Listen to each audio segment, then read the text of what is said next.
If you're feeling lonely, know that you are not alone. People are moving around. We just got through a pandemic where everything was shut down. It's normal to not have friends, and it's normal to want friends. Oh, wake up, rethink the status quo. When you get your money right, then you're the one who runs your life. Come build a wealthy spirit with Sammie and Michelle. Monday night I found myself roaming the streets, looking for an old church built in the 1700s. A church that's naturally on the haunted ghost tour of our town, because I was attending a meeting on death. As one does. I joined a group of also death lovers, people ranging in age from my age, in their early 20s even, to upwards of 70 or more. Some people were there because their death is impending. Some people recently lost someone. Many of them were there just because they know that death is an important thing to talk about. And that's why I was there too. I know that thinking about death is one of the most important meditations to help live a fulfilling life. But also, I was there to meet people over a little bit of cake and a little bit of tea. I was there to talk death. While I did not go with you, Sammie, shockingly, I am so happy and excited that you're putting yourself out there and meeting new people, especially with our move. We're in a new town. And I'm not sure if y'all heard, there is a friendship recession out here, people. And that's something that we wanted to address today. The loneliness epidemic. Yes, they called it an epidemic right after a pandemic. Pretty serious, to be honest. We're throwing around the demic words, in my opinion. But I do see how it can be applicable. A lot of people, a lot of adults, say they only have one close friend. And Sammie and I, right now with our move, we're focused on building community. So we thought, what a great time to talk a little bit about how you can inoculate yourself against the loneliness epidemic and build community. Because we're trying to build community, and we'll share with you what's been working for us. Let's get into it. But first, I'm really excited to talk about our partner, AirHelp, today. If you have ever had a flight get canceled, moved to another day, just straight up showed up to the airport only to realize that there was no plane leaving that day. It's happened to me at least twice in my life, to be honest. It's annoying, it's frustrating, it's stressful. You have to shift all your plans around. And who are you going to call? AirHelp. Or go on their website. AirHelp is such a wonderful company because what they do is they help you go and put in your request for your flights, your cancellations. They will go take your information and fight the good fight for you. You have a canceled flight, AirHelp will help. You got a 5-hour delay, AirHelp will help. Somebody has diarrhea on your plane from Atlanta to Barcelona and it gets completely sidetracked. Michelle, I'm not gonna lie. I thought this was only a nightmare that I envisioned would happen to me. Turns out it can happen. I'm not eating anything but mac and cheese before I fly from now on. Mac and cheese does not work for everybody. Anyway, I'm not sure if those people have AirHelp, but they should definitely try it because AirHelp will go, they'll take your information. You don't have to wait on the phone with any airlines. You don't have to wait on the phone with anybody. And they'll go and see if there are passenger rights that you're entitled to and money getting back into your pockets, because that's what we care about here at Build a Wealthy Spirit, getting you the money you deserve. So check our show notes. There's a link there. It's in our newsletter as well. If you had a flight that's been delayed or canceled in the past 3 years, go and check this out. Worst case, nothing happens. Best case, they get you some money. And if they do, that's the only time you pay, $24.99, very small fee for what you can get back from an airport. So check it out. I very comfortably believe that if you have flown in the last 3 years, you probably had flight delays, unfortunately. So check it out. Now back to today's topic. Building your dream community in a friendship recession and during the loneliness epidemic. And Sammie, we're not being hyperbolic when we're talking about a loneliness epidemic. Vivek Murthy, the Surgeon General of the United States of America, actually proclaimed this So this is not just some catchy trend or something going around TikTok. This is a real problem addressed by the Surgeon General of the United States of America. It's true, Michelle. Dr. Murthy traveled the country trying to figure out the status of the people of the United States, and one of the biggest things that he noticed was insufficient connection, loneliness, people not having a community.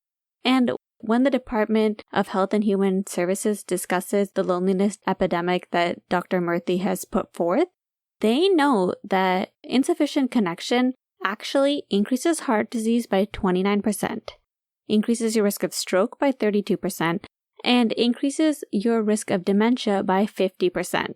In their piece, they actually say that lacking social connection increases the risk of premature death by more than 60%.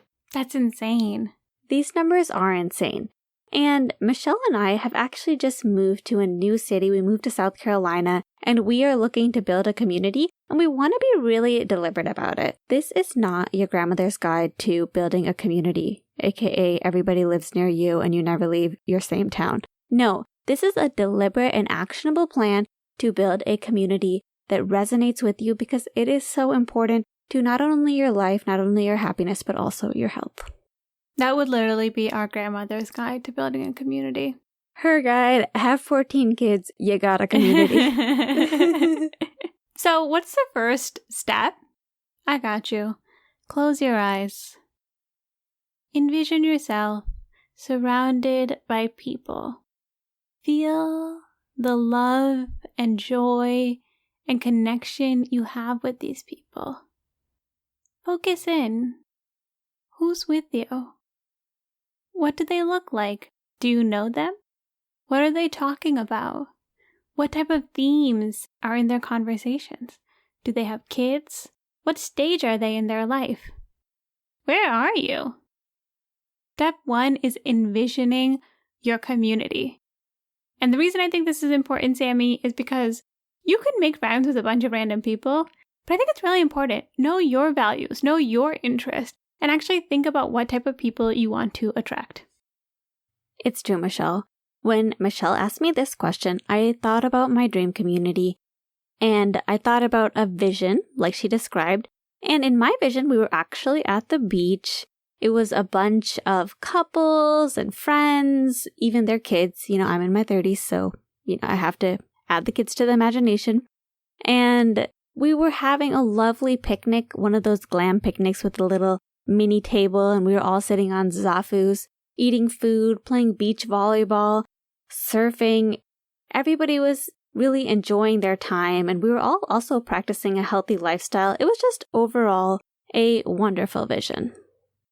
A lot of beach volleyball in your visions for someone I've never actually seen play beach volleyball. But now that I know that's important to you, I'll start working on my set. The nice thing about beach volleyball is it's not that serious. No! Except, in the Olympics, don't want to insult anybody's literal sport. But most of the time when it's you and your friends, you're just bopping the ball around. Please do not insult our audience that plays Olympic-level beach volleyball. Step 2. Put yourself out there.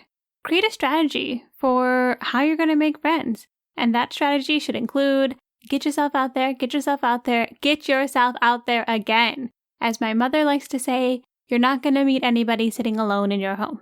She does say that. Specifically now to me. I don't have friends. Michelle and I are actually doing this right now, so it is a great time to talk about this on the podcast. We are putting ourselves out there and going to lots of events. Yeah, sure, I'd love to talk about death, but more importantly, I want to meet new people. I've been using things like meetup.com to find awesome groups to meet with. If you follow websites or pages about your interests, maybe a Facebook group, maybe a Google search, you'll find a church group or a spiritual group or a sports group or something related to your hobbies. Maybe it's crocheting or painting, or you wanted to get into something. You can find tons of meetings that you can attend and meet more people. Exactly. Sammie and I have gone to so many meetups in so many different places. We've done Bumble BFF. I had a group of girlfriends. We would go to their birthday parties. We would go to the candy museum with them. We did a lot of fun stuff in San Francisco, and we met them on Bumble BFF. And the best thing is, even if you're hesitant about things like say Meetup or Bumble BFF, they are a really great way to figure out what's going on.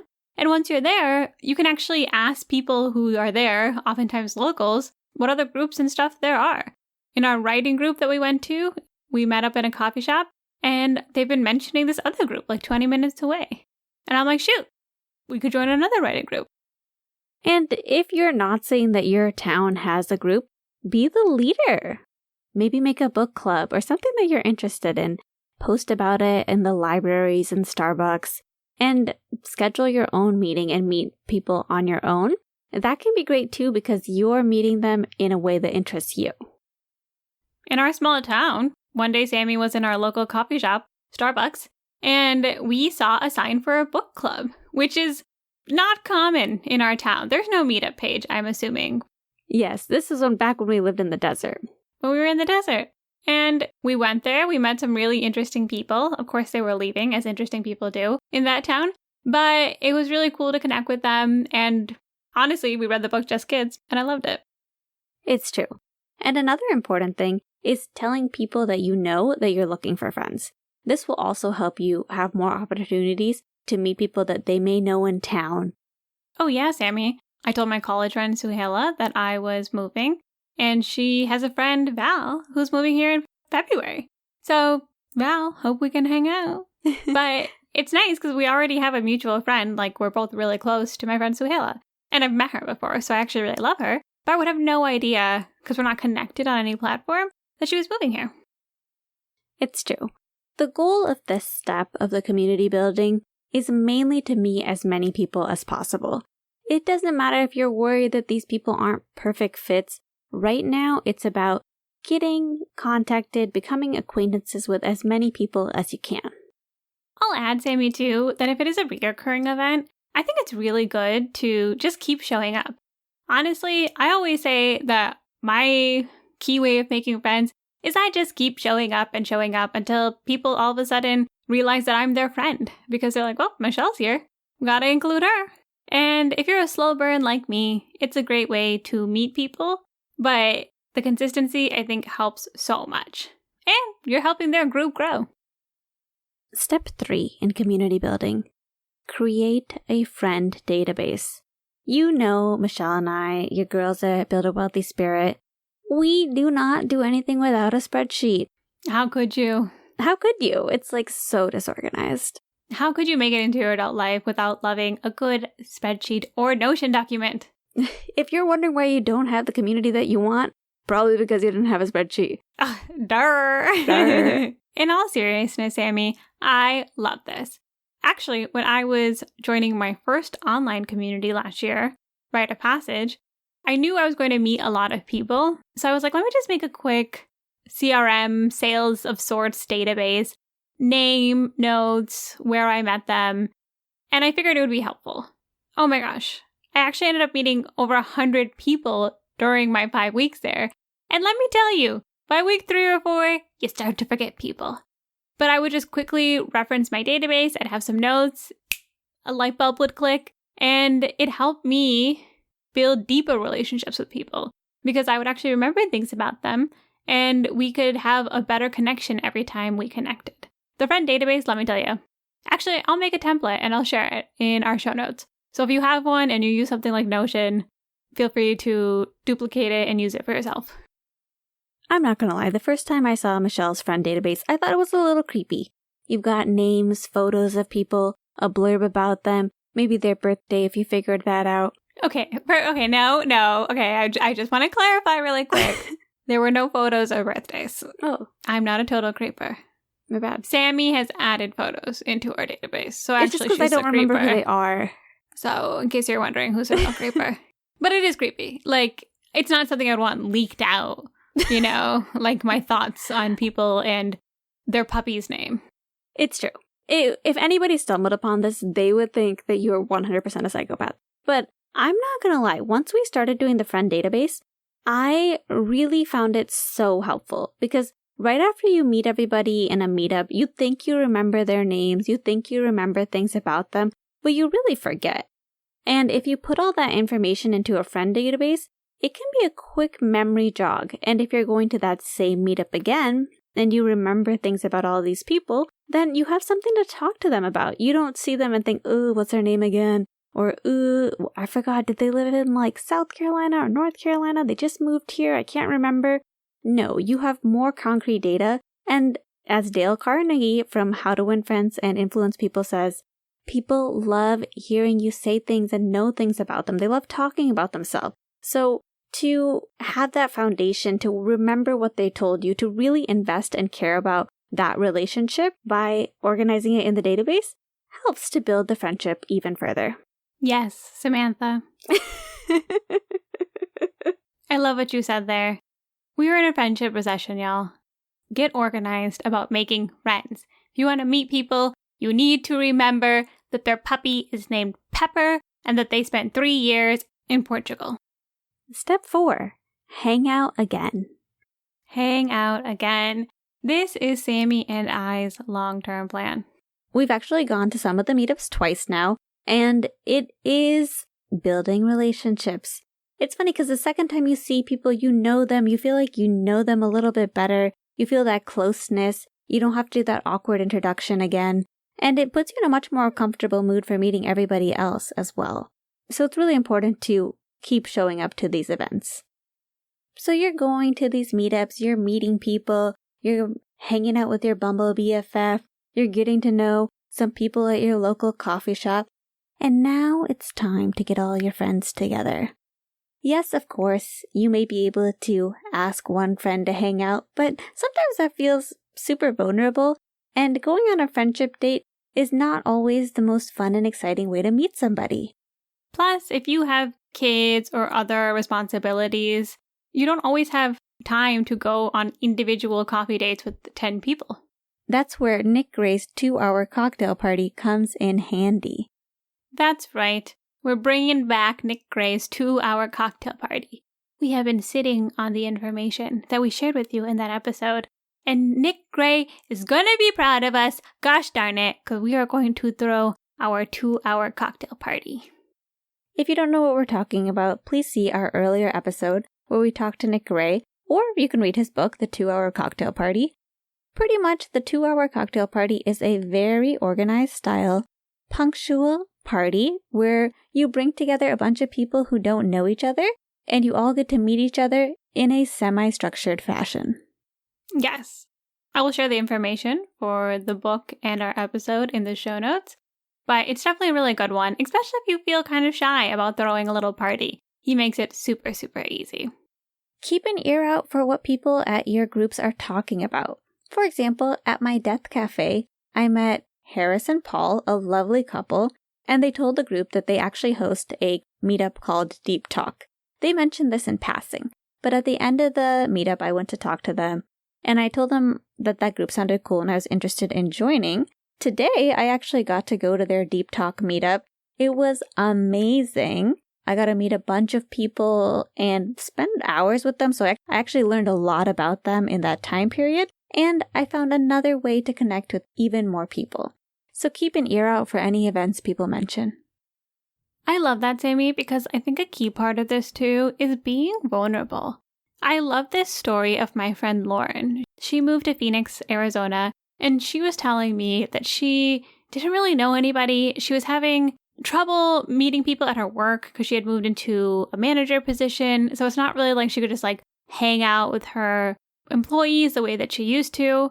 And she was going to the cycling class that she loved. The cyclist had great energy. She seemed super interesting. And after a few classes, Lauren approached her and said, "Hey, I'm new to town. You seem really cool. I honestly don't know anybody. So if you're open to it and you end up doing something with people, I would love to be included." And she gave her phone number. No expectation. It's totally fine if it doesn't happen. But they ended up being really good friends.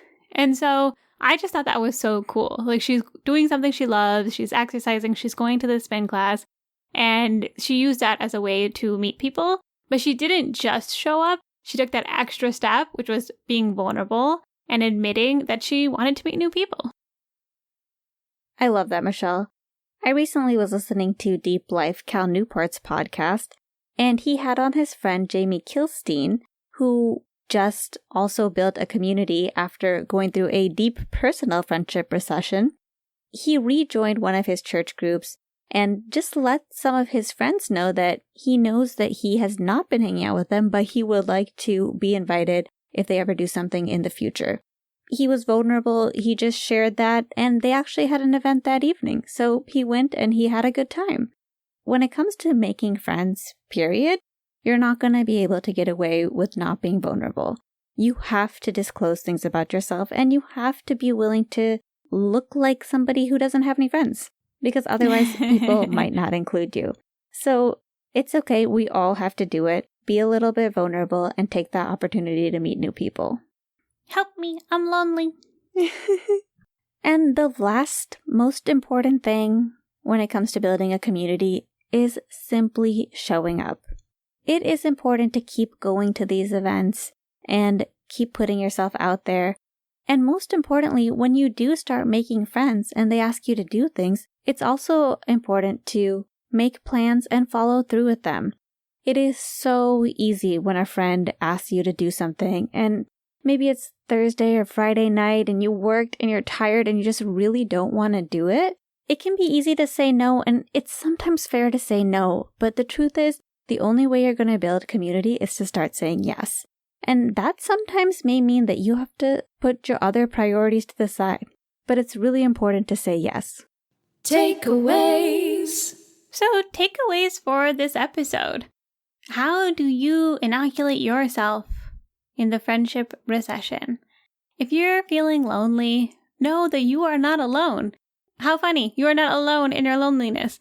And I would like to normalize that. People are moving around. We just got through a pandemic where everything was shut down. It's normal to not have friends, and it's normal to want friends.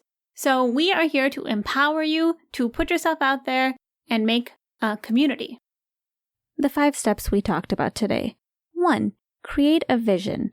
Imagine what you want your community to look like. You want to know where things are going. 2. Get out there. Meetups, Bumble BFF, friends of friends. Get out there and meet people, as many as you can. And track them. Make a friend database. Keep notes on the people that you're meeting. It's really easy to forget people. Don't feel bad about it. A friend database is not as weird as it seems.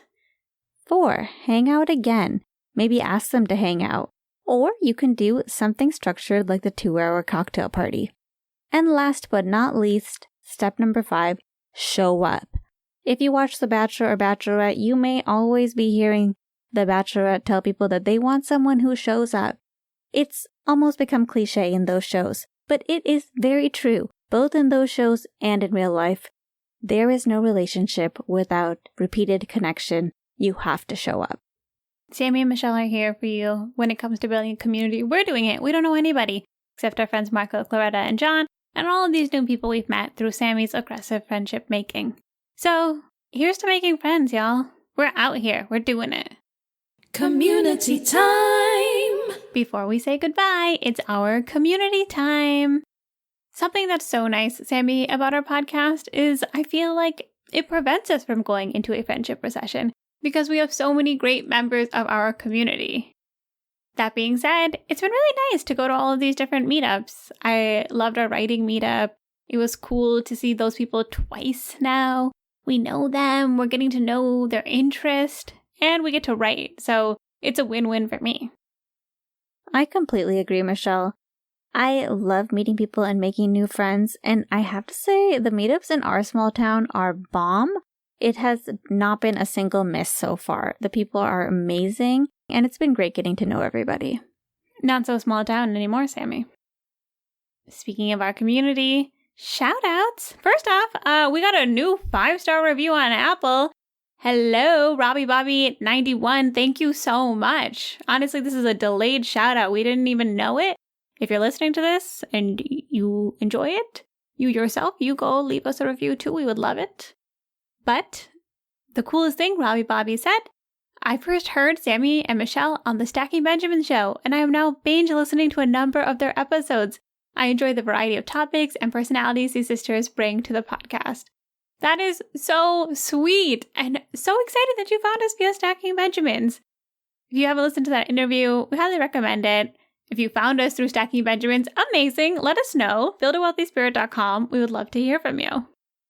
And if you love the podcast, please help us out and give us a review. It gets more eyes on the podcast. It helps make our community bigger. If you're listening to this podcast and you like it, Apple or Spotify, leave a review. And if you have a comment specifically about the episode, do what Josh did and leave us a comment, buildawealthyspirit.com, on the website itself. So nice. Our newsletter, you can actually read show notes. You can read our thoughts on this topic. We share all of the links and stuff that we talk about. It's a great place to chat with our community. If you're trying to build community, hello, show up on the Build a Wealthy Spirit page. Like Josh, he had some really thoughtful things to say about the last episode where we spoke about scarcity mindset. And I loved something he said. The gratitude loop is helpful when I choose, quote unquote, to embody it. When I don't, it's usually my ego that blocks me. Some form of entitlement or, quote unquote, it shouldn't be this way. I find that when I come to terms with my ego, gratitude is a default state and usually takes care of itself. Thank you so much, Josh. We always love to hear from you. And if you leave us a comment, we might mention it on next week's episode. Josh is so right with that gratitude thing, Michelle. In fact, doing that episode on scarcity versus abundance mindset helped me remember that I need to do a gratitude practice. And our mom also started doing a gratitude practice herself, which she has found extremely helpful in changing her whole mood. That reminds me, Sammie, the people want to know, did you get a dresser? Wow, so soon. No, I actually did not get a dresser.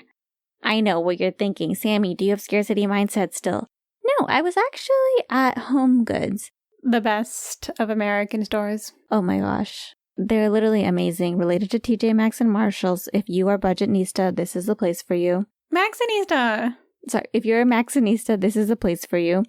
So I found these 2 racks where I can put a lot of my clothing, and they're pretty functional. So I decided I would get those first. And now I also have a bookshelf coming to put my binders on. And you know what? I calculated my net worth and did my finances. Abundance mindset. I realize I have plenty to buy whatever I need, and I do not need to be afraid. I am so happy and grateful for financial abundance. BuildAWealthySpirit.com. Let us know what you thought about this episode. We would love to hear from you.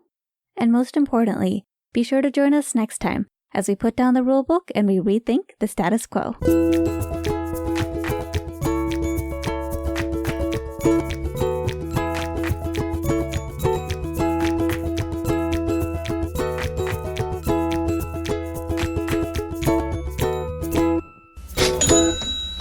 Please do not insult our audience that plays Olympic level beach volleyball. It's very hot. Heat-wise. You're one of those. Anyways,